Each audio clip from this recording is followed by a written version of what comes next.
Jelang final lawan Thailand, Shin Tae-yong kesal penyakit lama Indonesia kumat, hal ini jadi momok.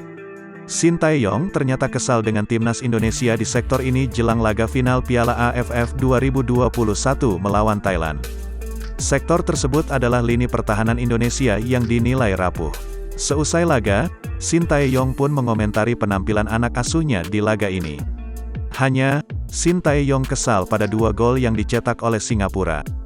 2 gol Singapura memang tercipta diawali dari bola mati. Shin Tae-yong mengatakan sudah mewanti-wanti anak asuhnya untuk mewaspadai situasi bola mati.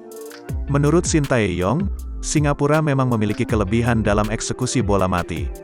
Saya sudah bicara kepada pemain sebelum pertandingan untuk waspada dengan set piece Singapura, ungkap Shin Tae-yong. Kami bisa mendapatkan hasil yang baik jika berhati-hati terhadap hal tersebut, imbuhnya. Shin Tae-yong menyebut pemain timnas Indonesia sempat kehilangan fokus. Bola mati memang telah menjadi momok bagi timnas Indonesia selama ini. Para pemain timnas Indonesia kerap kecolongan saat berhadapan dengan bola mati.